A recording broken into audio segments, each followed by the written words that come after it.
Delhi university के इस स्वर्णिम समारोह में उपस्थित देश के शिक्षा मंत्री श्री धर्मेंद्र प्रधान जी,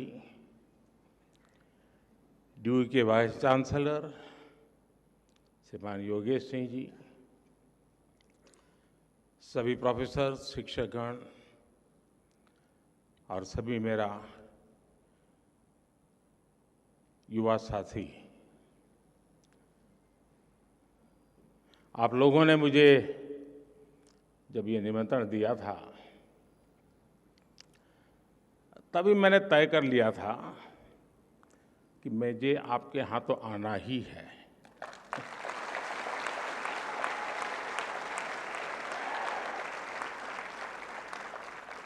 और यहाँ आना अपनों के बीच आने जैसा है।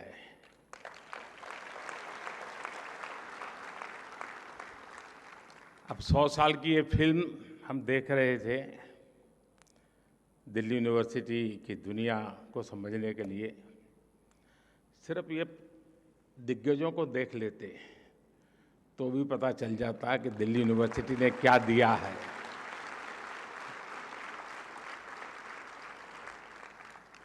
कुछ लोग मेरे सामने बैठे हैं जिनको मैं विद्यार्थी काल से जानता हूं, लेकिन अब बहुत बड़े बड़े लोग बन गए हैं।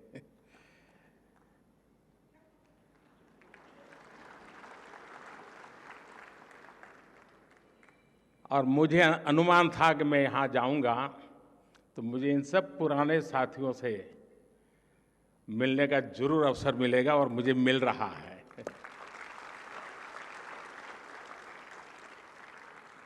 साथियों, ड्यू का कोई भी स्टूडेंट हो, कॉलेज फेस्ट चाहे अपने कॉलेज में हो या दूसरे कॉलेज में, उसके लिए सबसे इम्पोर्टेंट यही होता है कि बस किसी तरह उस फेस्ट का हिस्सा बन जाएं। मेरे लिए भी ये ऐसा ही मौका है।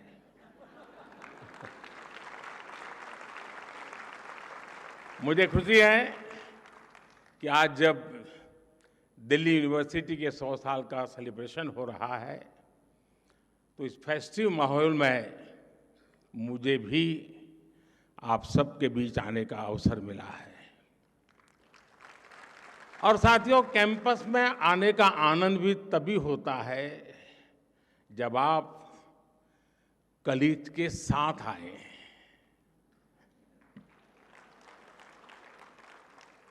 दो दोस्त चल दिए गप्पे मारते हुए, दुनिया जहान की बातें करेंगे, इजराइल से लेकर के मून तक कुछ छोड़ेंगे नहीं। कौन सी फिल्म देखी, ओटीटी पर वो सीरीज अच्छी है, वो वाली रील देखी या नहीं देखी, यानी बातों का अथाह समंदर होता है। इसलिए मैं भी आज आपकी ही तरह दिल्ली मेट्रो से अपने युवा दोस्तों से गपशप करते करते यहां पहुंचा हूं।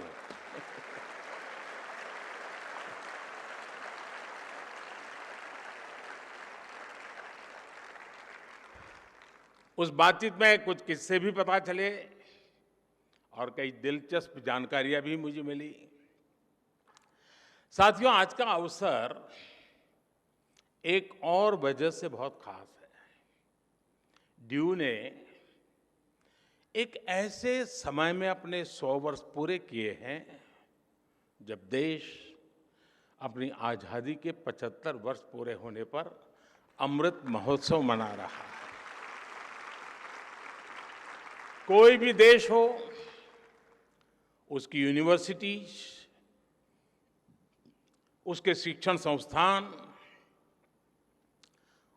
उसकी उपलब्धियों का सच्चा प्रतिबिंब होते हैं। ड्यू की भी इन 100 वर्षों की यात्रा में कितने ही ऐतिहासिक पड़ाव आए हैं।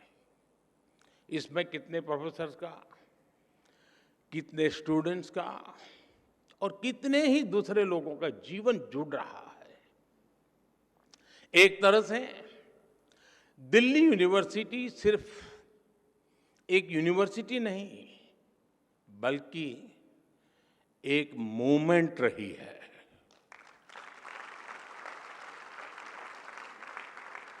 इस यूनिवर्सिटी ने हर मोमेंट को जिया है। इस यूनिवर्सिटी ने हर मोमेंट में जान भर दी है।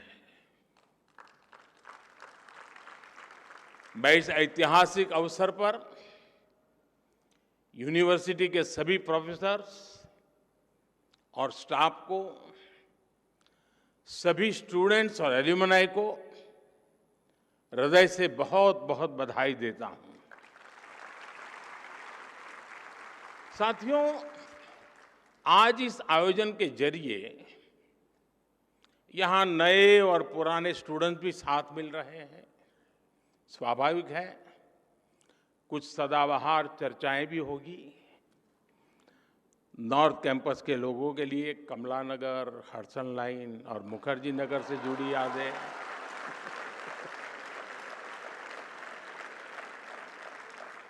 साउथ कैंपस वालों के लिए सत्य निकेतन के किस्से, आप चाहे जिस ईयर के पास आउट हो, 2 डीयू वाले मिलकर इन पर कभी भी घंटों निकाल सकते हैं।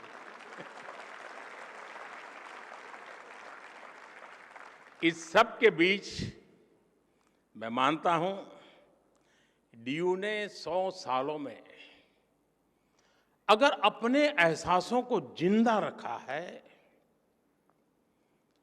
तो अपने मूल्यों को भी जीवंत रखा है।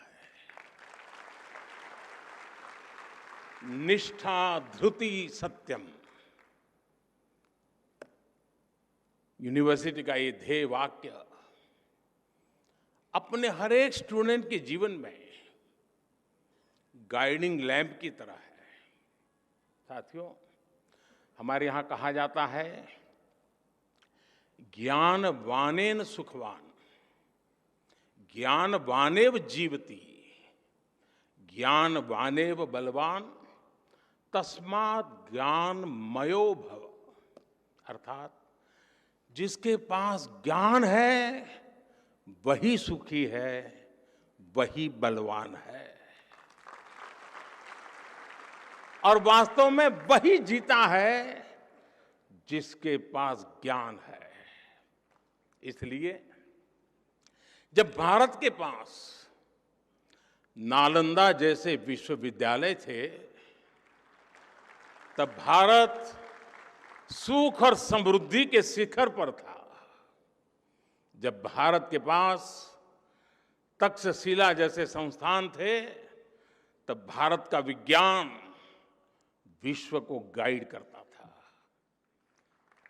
भारत की समृद्ध शिक्षा व्यवस्था भारत की समृद्धि की वाहक थी। ये वो समय था जब दुनिया की जीडीपी में बहुत बड़ा शेयर भारत का होता था। लेकिन गुलामी के सैकड़ों वर्षों के कालखंड ने हमारे शिक्षा के मंदिरों को,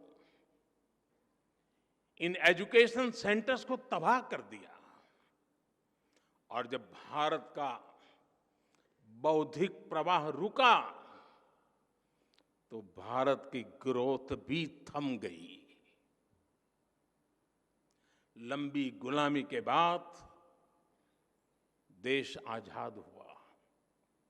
इस दौरान आजादी के भावनात्मक ज्वार को एक मूर्त रूप देने में भारत की यूनिवर्सिटीज ने एक अहम भूमिका निभाई थी।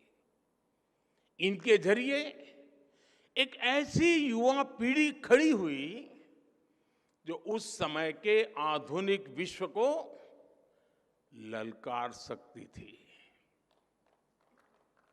दिल्ली यूनिवर्सिटी भी इस मूवमेंट का एक बड़ा सेंटर थी।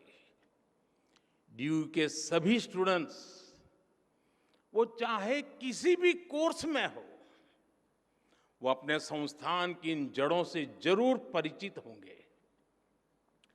अतीत की ये समझ हमारे अस्तित्व को आकार देती है, आदर्शों को आधार देती है और भविष्य के विजन को विस्तार देती है। साथियों, कोई इंसान हो या संस्थान, जब उसके संकल्प देश के लिए होते हैं तो उसकी सफलता भी देश की सफलताओं से कदम मिलाकर चलती है। कभी डीयू में केवल 3 कॉलेज थे, आज 90 से ज्यादा कॉलेज है। कभी भारत की इकोनॉमी फ्रेजाइल के लिस्ट में थी, खस्ता हाल थी। आज भारत दुनिया की टॉप 5 इकोनॉमीज में शामिल हो चुका है।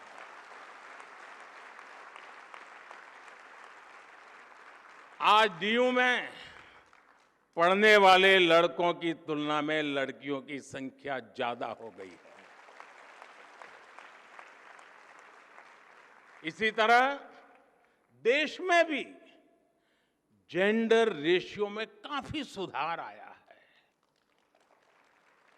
यानी शिक्षण संस्थान की जड़ें जितनी गहरी होती हैं, देश की शाखाएं उतनी ही ऊंचाइयों को छूती है।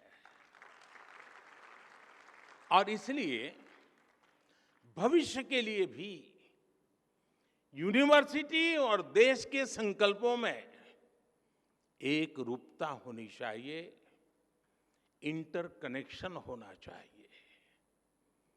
25 साल बाद जब देश अपनी आजादी के 100 साल पूरे करेगा, तब दिल्ली यूनिवर्सिटी अपनी स्थापना के 125 वर्ष मनाएगी।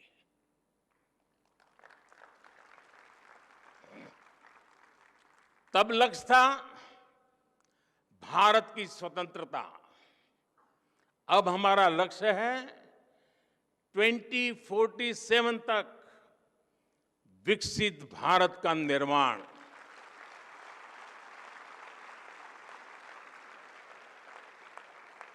पिछली शताब्दी के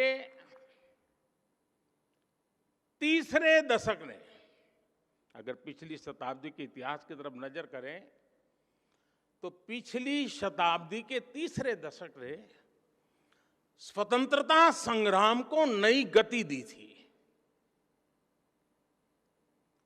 अब इस शताब्दी का ये तीसरा दशक भारत की विकास यात्रा को नई रफ्तार देगा।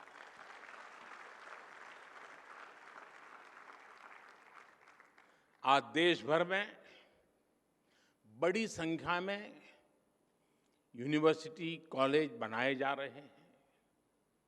पिछले कुछ वर्षों में आईआईटी, आईआईएम, एनआईटी और एम्स जैसी संस्थाओं की संख्या में लगातार बढ़ोतरी हुई है।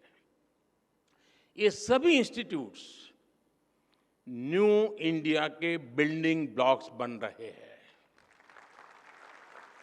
साथियों, शिक्षा सिर्फ सिखाने की प्रक्रिया नहीं है, बल्कि ये सीखने की भी प्रक्रिया है। लंबे समय तक शिक्षा का फोकस इसी बात पर रहा कि छात्रों को क्या पढ़ाया जाना चाहिए, लेकिन हमने फोकस इस बात पर भी शिफ्ट किया कि छात्र क्या सीखना चाहता है।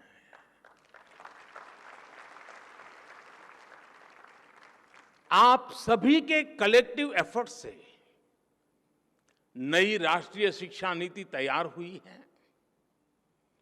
अब छात्रों को यह बड़ी सुविधा मिली है कि वो अपनी इच्छा से अपनी पसंद के विषयों का चुनाव कर सकते हैं।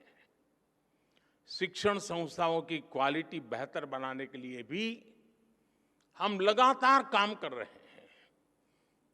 इन इंस्टीट्यूट्स को कॉम्पिटिटिव बनाने के लिए हम नेशनल इंस्टीट्यूशनल रैंकिंग फ्रेमवर्क लेकर आए हैं।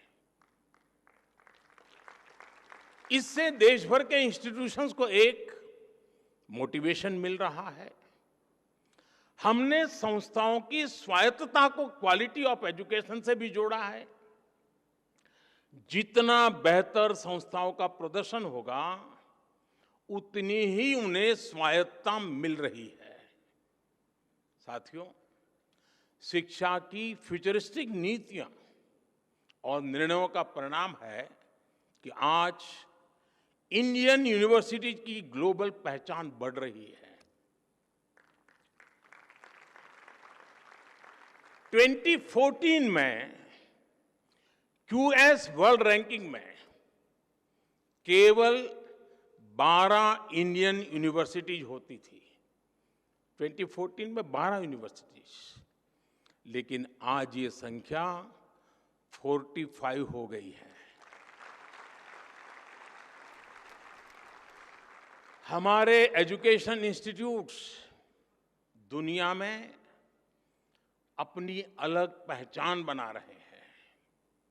हमारे संस्थान quality education, student faculty ratio और रेपुटेशन सब में तेजी से सुधार कर रही है।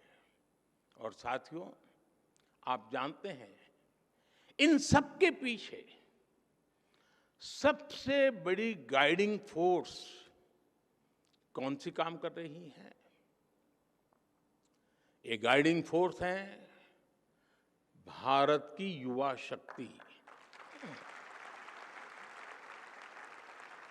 इस हॉल में बैठे ही हुए मेरे युवाओं की शक्ति। साथियों, एक समय था जब स्टूडेंट्स किसी इंस्टीट्यूट में एडमिशन लेने से पहले सिर्फ प्लेसमेंट को ही प्राथमिकता देते थे। यानी एडमिशन का मतलब डिग्री और डिग्री का मतलब नौकरी। शिक्षा यहीं तक सीमित हो गई थी। लेकिन आज युवा जिंदगी को इसमें बांधना नहीं चाहता। वो कुछ नया करना चाहता है, अपनी लकीर खुद खींचना चाहता है। 2014 से पहले भारत में सिर्फ कुछ 100 स्टार्टअप्स थे। आज भारत में स्टार्टअप्स की संख्या 1 लाख को भी पार कर गई है। 2014-15 की तुलना में आज 40% से ज्यादा पेटेंट फाइल हो रहे हैं। जो पेटेंट जारी हो रहे हैं उनमें भी 5 गुना का इजाफा हुआ है। ग्लोबल इनोवेशन इंडेक्स, जिसमें भारत 18वें पायदान पर था 80 से की बात, वहां से बढ़कर के आज हम 46 पर पहुंच चुके हैं। वो स्थान हमने प्राप्त किया। अभी कुछ दिन पहले ही मैं अमेरिका की यात्रा से लौटा हूं। आप सबने देखा होगा आज भारत का सम्मान कितना बढ़ा है, गौरव कितना बढ़ा है। क्या कारण है? क्या कारण है आज भारत का इतना गौरव बढ़ा है? उत्तर वही है, क्योंकि भारत की क्षमता बढ़ी है, भारत के युवाओं पर विश्व का भरोसा बढ़ा है। इसी यात्रा में भारत और अमेरिका के बीच initiative on critical and emerging technology यानी आईसेट डील हुई है। इस एक समझौते से हमारे युवाओं के लिए धरती से लेकर स्पेस तक सेमीकंडक्टर से लेकर एआई तक तमाम फील्ड्स में नए अवसर पैदा होने वाले हैं। जो टेक्नोलॉजी पहले भारत की पहुंच से बाहर होती थी, अब हमारे युवाओं को उनकी एक्सेस मिलेगी, उनका स्किल डेवलपमेंट होगा। अमेरिका की माइक्रोन, गूगल तथा एप्लाइड मटेरियल्स जैसी कंपनियों ने भारत में बड़े निवेश का फैसला लिया है। और साथियों, ये आहट है कि भविष्य का भारत कैसा होने वाला है, आपके लिए कैसे कैसे अवसर दस्तक दे रहे हैं। साथियों, इंडस्ट्री 4.0 की क्रांति भी हमारे दरवाजे पर आ चुकी है। कल तक एआई और एआर वीआर के जो किस्से हम साइंस फिक्शन फिल्मों में देखते थे, वो अब आज हमारी रियल लाइफ का हिस्सा बन रहे हैं। ड्राइविंग से लेकर सर्जरी तक रोबोटिक्स अब न्यू नॉर्मल बन रहा है। ये सभी सेक्टर्स भारत की युवा पीढ़ी के लिए, हमारे स्टूडेंट्स के लिए नए रास्ते बना रहे हैं। बीते वर्षों में भारत ने अपने स्पेस सेक्टर को खोला है, भारत ने अपने डिफेंस सेक्टर को खोला है, भारत ने ड्रोन से जुड़ी नीतियों में बहुत बड़ा बदलाव किया है। इन सभी निर्णयों से देश के ज्यादा से ज्यादा युवाओं को आगे बढ़ने का मौका मिला है। साथियों, भारत की विकास यात्रा से हजारों युवाओं को, हमारे स्टूडेंट्स का कैसे लाभ हो रहा है, इसका एक और पक्ष है। आज दुनिया के लोग भारत को, भारत की पहचान को, भारत की संस्कृति को जानना चाह रहे हैं। कोरोना के समय दुनिया का हर देश अपनी जरूरतों के लिए परेशान था, लेकिन भारत अपनी जरूरतों को पूरा करने के साथ साथ दूसरे देशों की भी मदद कर रहा था।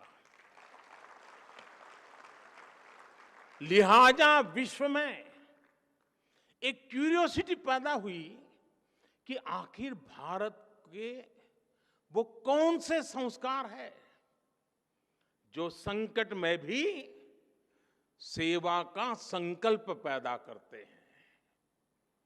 भारत का बढ़ता सामर्थ्य हो, भारत की G20 प्रेसिडेंसी हो, ये सभी भारत के प्रति कौतूहल बढ़ा रहे हैं। इससे हमारे जो ह्यूमैनिटीज के स्टैंडर्ड्स हैं, स्टूडेंट्स हैं, उनके लिए अनेकों नए अवसर पैदा होने वाले हैं।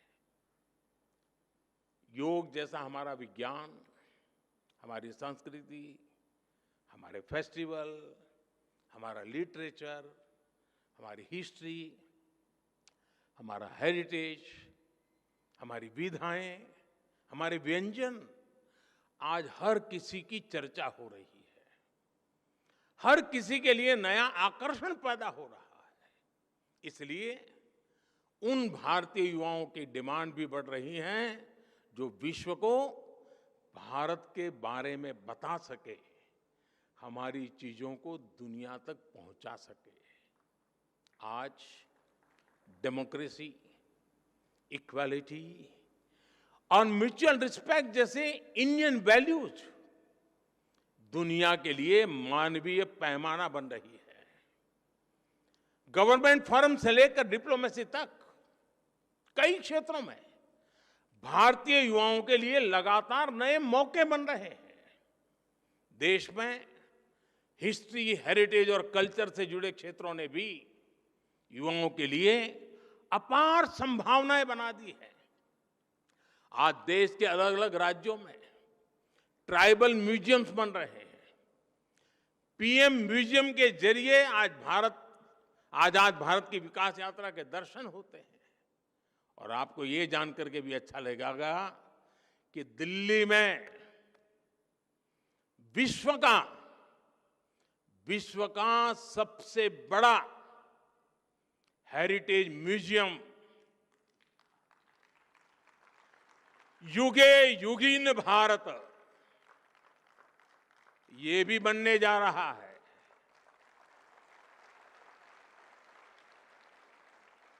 कला, संस्कृति और इतिहास से जुड़े युवाओं के लिए पहली बार पैशन को प्रोफेशन बनाने के इतने अवसर पैदा हो रहे हैं।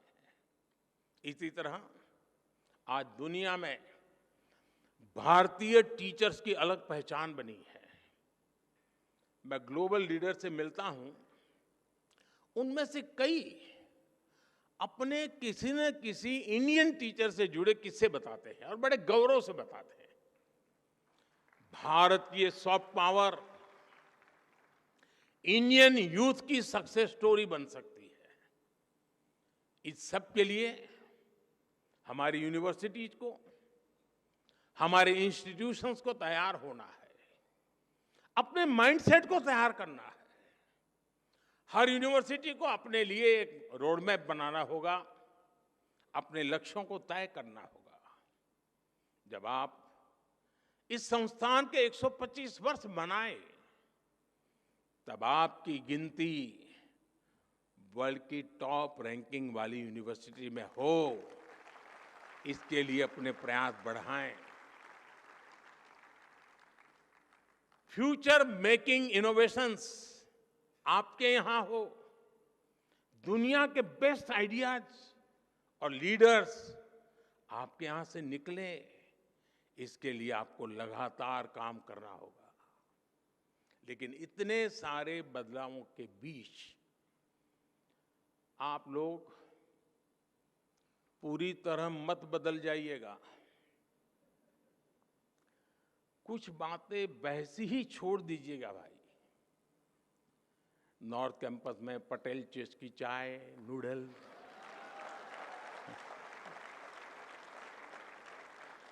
साउथ कैंपस में चाणक्य आज के मोमोज, इनका टेस्ट न बदल जाए, ये भी आपको इंश्योर करना होगा। साथियों, जब हम अपने जीवन में कोई लक्ष्य तय करते हैं तो उसके लिए पहले हमें अपने मन मस्तिष्क को तैयार करना होता है। एक राष्ट्र के मन मस्तिष्क को तैयार करने की ये जिम्मेदारी उसके एजुकेशन इंस्टीट्यूट को निभानी होती है। हमारी नई जनरेशन फ्यूचर रेडी हो, वो चैलेंजेस को एक्सेप्ट करने और फेस करने का टेम्परामेंट रखती हो। ये शिक्षा संस्थान के विजन और मिशन से ही संभव होता है। मुझे विश्वास है दिल्ली यूनिवर्सिटी अपनी इस यात्रा को आगे बढ़ाते हुए इन संकल्पों को जरूर पूरा करेगी। इसी के साथ आप सभी को इस शताब्दी वर्ष की यात्रा को जिस प्रकार से आपने आगे बढ़ाया है,